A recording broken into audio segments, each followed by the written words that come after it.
I'm Brian from Leisure Travel Vans, and today I'm joined by Ryan, and today we're going to be talking about the AC and DC electrical power coming into your coach. So we're going to start right here by the power cord. This power cord is what supplies your coach with the AC power. So the difference between AC power and DC power is AC power is kind of like what you get in your house, so that's where you'd be plugging in your toasters, your charging ports and stuff like that for your laptops. DC power is direct current. That's what you'd consider something like in your vehicle, your batteries and stuff like that. That's DC power. So to start off, we're going to talk about AC power. Ron, do you want to explain a little bit how the power comes into the coach through this power cord? When you first pull up to your campsite, what you'll want to do is grab your power cord, which will look like this. This is a 30 amp power cord, and plug it into the campground power, which will be a little pedestal on the side. And then you plug it into here, and this will supply your coach with your AC power. So Ryan, what happens if we need to plug into a 15 amp power supply? So what you can do is you can buy an adapter that allows you to switch between this 30 amp cord and a regular 15 amp power supply. And then that you can plug into your house. Perfect. Okay, so Ryan, now that we have this plugged into 15 amp, does that mean we can still run everything in the coach just as normal? No, so with only 15 amps, you can't run things like your air conditioner because that can draw up to 20 amps. And so that may blow the breaker in your house, but you would still be able to run your microwave and most other things in your coach. Perfect, so you're still gonna be charging your coach. You don't have to worry about that portion. Yes, exactly, you'll still be charging. Now we have the power cord plugged in and the power's coming into the coach. The first step that it has could be the surge protector, correct? If your coach is equipped with the surge protector, it will run through the surge protector first to check the quality of the power coming in. So what does that surge protector do for us? Does it protect from, obviously, surges, or what else does it do? So it also protects from over voltage, under voltage. It'll make sure that the frequency of the AC coming in is correct. It'll check for an open ground, an open neutral, and others. Okay, so if there is an error, let's say if there is an open ground, and we're not getting power inside the coach and we want to check that surge protector, is there a display on the surge protector? Yes, so on the surge protector there is a display, and your surge protector location will vary by floor plan. View your manual for that. So on this particular floor plan here, we have a Wonder FTB. The surge protector is located in this exterior compartment behind a panel here. There are 4 screws holding on the panel, so make sure you have a screwdriver available. Behind this panel here, then you can view to your display. And on there, you will have your error codes and the type of power you have coming in. So if, let's say, we are having an issue with the incoming shore power and we can't change that, and the surge protector is preventing us from getting power inside the coach, it is possible to run the generator to still get the power to bypass that surge protector, correct? Correct. So the generator does bypass the surge protector, and then you can still have 120 volt power in your coach. So the power from the shore power comes into what's called a transfer switch, as well as the generator. It also comes into the same transfer switch. The transfer switch is what controls what's giving power to the breaker panel. The priority is always generator, so if you start your generator, it will accept that as the priority and it will send that power directly to your breaker panel. However, if you're plugged into shore power and not running your generator, it'll automatically switch over to shore power, so you'll have that power inside your coach at your breaker panel.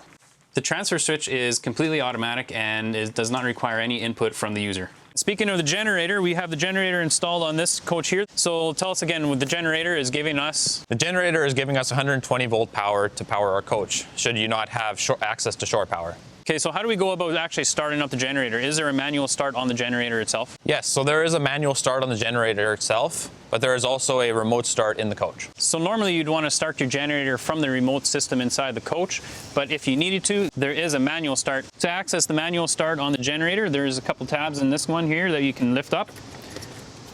The generator compartment will then open up, and this is where you're going to see that remote start for the generator. So for general maintenance on the generator, make sure you refer to your own and owner's manual, which should be included inside your coach. You should be exercising the generator for approximately 2 hours on about a half load every month. That helps to make sure everything stays lubricated and everything is functioning properly. As far as oil changes go, again, see your owner's manual. The power has come in from the generator or from the shore power and through the transfer switch, and now it's coming over to the breaker panel. So this is the AC breaker panel. This is what distributes the power throughout your coach. So on the breaker panel, you'll see how it has different labels here for the general, your fridge, inverter, air conditioner, and all the different circuits on there. So if you find that there is a problem inside your coach where there's a single receptacle that's not working or microwave's not working or something like that, The easiest thing to check is on the breakers here. You'll see that they might be tripped just a little bit. So if it's tripped like this, what you'll need to do is fully turn it off and then back on again. And then you'll see that it will reset. So the DC 12 volt power from your batteries comes into your coach and it'll get distributed by the fuse panel. The fuse panel has a set of fuses for each individual component that is powering. They're listed on the label on the inside of the fuse panel lid. So if there is an issue with one of the components inside the coach, an easy thing to check as well for 12 volt fuses, you check the 12 volt fuses, you can actually just pull them completely out. And when you pull them out, you'll actually find that there's a little wire in between the fuse, in the middle of the fuse. If that little wire has blown, then you'll know that your fuse needs replacing. So it's always a good idea to keep some of these fuses on hand as backups, just in case if something does happen to blow. In this particular fuse panel, you can see that there's actually a light that lights up. It's indicating that there is a draw on there and that there's no fuse in there, or that the fuse has blown. So this just tells you that there is a fuse that needs to be replaced there. Okay, inside the coach, you'll also see that there's going to be GFCI receptacles. These GFCI receptacles, they are what's going to protect you from shorting as well. So let's say if the component that you're using that's plugged into there has a short in it, it'll actually trip. It'll trip something like that. So that's just a test button that I just pressed. But if you need to reset it from testing it, or if it did trip, there's a button right there that says reset. Just hit that reset button and the green light will turn back on. So these GFCI receptacles, they may also be protecting other outlets inside your coach as well. Let's say the exterior receptacle is also a GFCI protected outlet. If that one for some reason does not have power, come inside your coach and make sure all of your GFCI receptacles have been reset as well. So above your entrance door in your motorhome, you'll find this panel here. This is your inverter panel that gives the status of your inverter charger. So Ryan, let's say if we are not plugged into shore power and we're not running our generator, is there any way that we can use this to give us 120 volt power inside the coach? Yes. So here right now, we're not plugged into shore power, so your inverter panel is off. So now if you wanted 120 volt power in your coach, you press the power button, and you'll see the screen comes on. Now it takes a few seconds for it to register, but so now you can see on your display, there's a little battery here, and it shows that it's going through and providing power. So you can also see what your battery voltage is and the load you're currently running. And then your inverter will take that DC power from your batteries and convert it to 120 volt power to power your coach. And then to turn it off to save battery, you just unpress the button and it will turn off.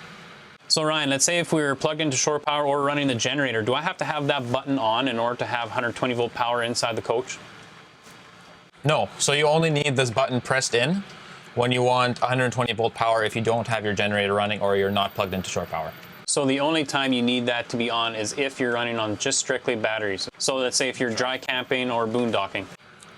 Yes, so the only way you need to have this button pressed in is if you are dry camping and running just off your batteries. If you don't need 120 volt power, always turn it off to save battery power. So Ryan, when you have that inverter turned on, does it power up absolutely everything inside the coach? Things like the microwave, air conditioner?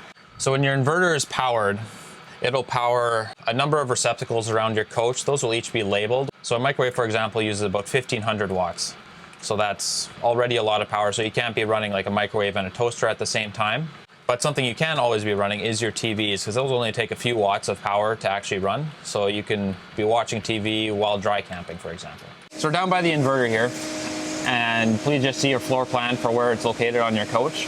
With the inverter here, you'll see a number of wires coming out. So we have our 120 volt input and output here, as well as our 12 volt input and output that go and charge your batteries or take power to supply your 120 volt power. One thing that can happen, your remote might become unplugged, so you won't see any status up there. So that's just this cable right here. It says remote on there. You can just make sure it's plugged in. The other thing that's on here is there is a display down here that is mirrored exactly from what's on the remote. But if for some reason you do need to look at that display, I have found a cell phone screen works just fine to hold it back here, and then you can kind of just push the buttons and then you'll see a mirrored version just on your cell phone screen. Okay, so Ryan, let's say we are using the inverter to create that 120 volt power off of the batteries. What sort of thing affects the runtime of the inverter? Like how long can we use the inverter? So we don't recommend that you use it super long, because There's the life of the battery can come into effect, the state of charge of the battery can come into effect. Everything you're running will come into effect as well. So Ryan, we have the inverter turned on to create that 120 volt power from the batteries. How long can I run the microwave off of the batteries then? So that's a tough question, Brian. There's not really a defined answer for that because there's many factors that come into play there. There's the current state of your batteries. So like, have they been discharged too far? Or there's just the capacity of your batteries. What else you might all be running as well. So yeah, the best thing you can do is just keep an eye on your battery level. Make sure they're always fully charged and not depleted when you're running anything heavy. And yeah, just keep an eye on it. Can you explain a little bit how we get the 12 volt power inside the coach from the batteries? So to get the 12 volt power from the batteries inside the coach, first it goes from the batteries, it'll go up through a battery disconnect switch. And then from the battery disconnect switch, it'll go to a low voltage disconnect. And that's there just to protect your batteries from being drained too far. And then from that low voltage disconnect, it will run into that fuse panel. And from there, it's distributed through each of those fuses into the coach. So how do we charge those batteries?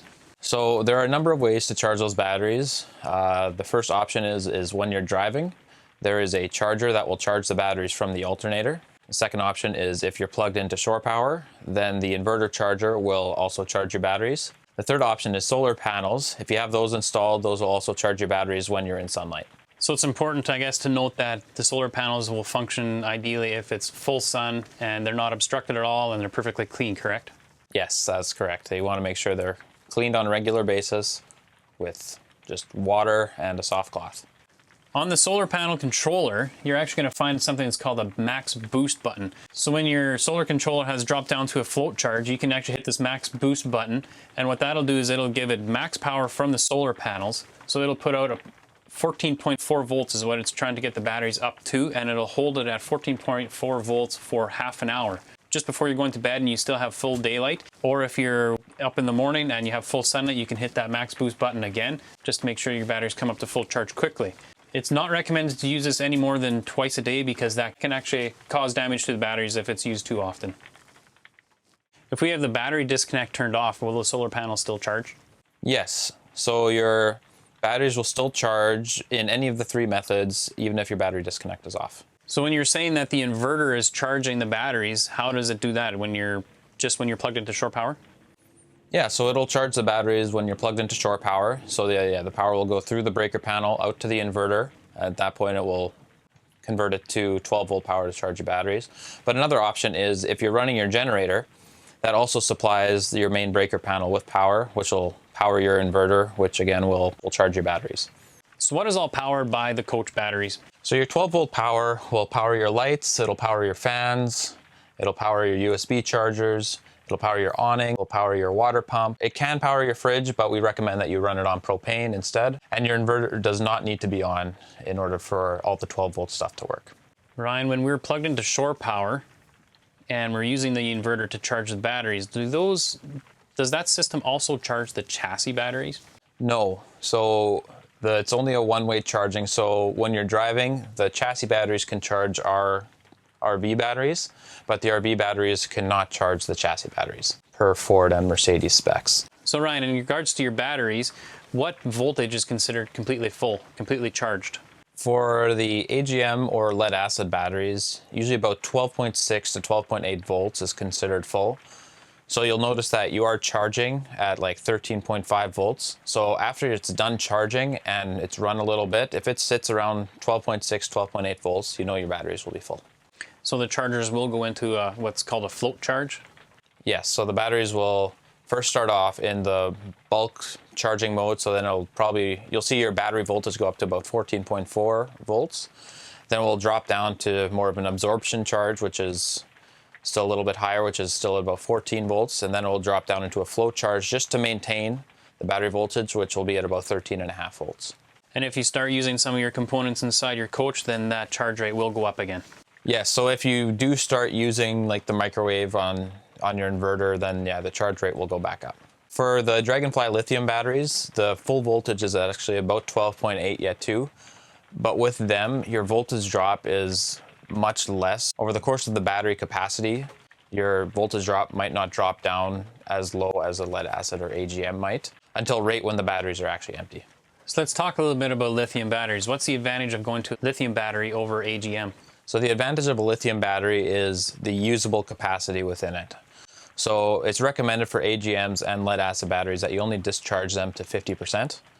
But with our Dragonfly lithium batteries, they can be discharged up to 90%, which gives you much more capacity and allows you to run your inverter for longer so that you could run your microwave longer, or you can just dry camp for longer periods of time. Is there anything with the lithium batteries that will help you when it comes to cold weather use? So the Dragonfly batteries have built-in heating.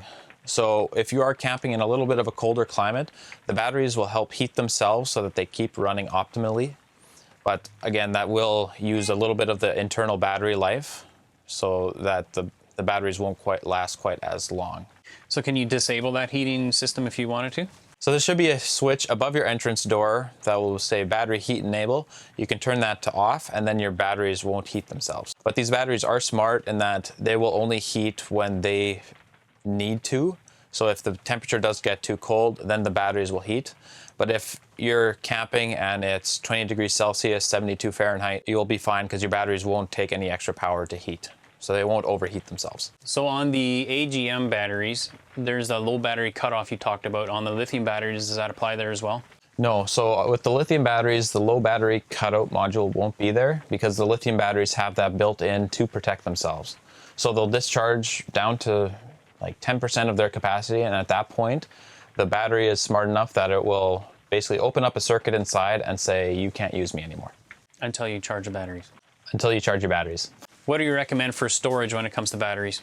So for storage, we recommend that you fully charge up your batteries, and then when you bring it in to wherever you're storing it, just disconnect the ground bolt on the battery, and you can just leave it hanging there, and then you should be good to go for storage electrically. So that applies to AGM and lithium. That will apply to both AGM and lithium batteries. So when we are disconnecting the batteries, then you want to disconnect the main negative cable, not the jumper one. So if you look at this case here, you've got the main cable. This is the one that's actually hooked up to the back of the compartment onto the main ground post.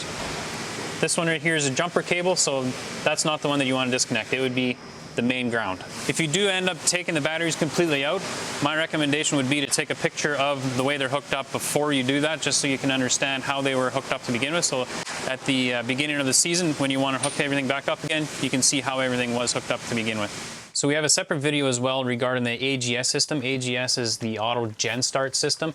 So if you need to have that set for either the temperature or voltage inside your coach, you can view that video as well.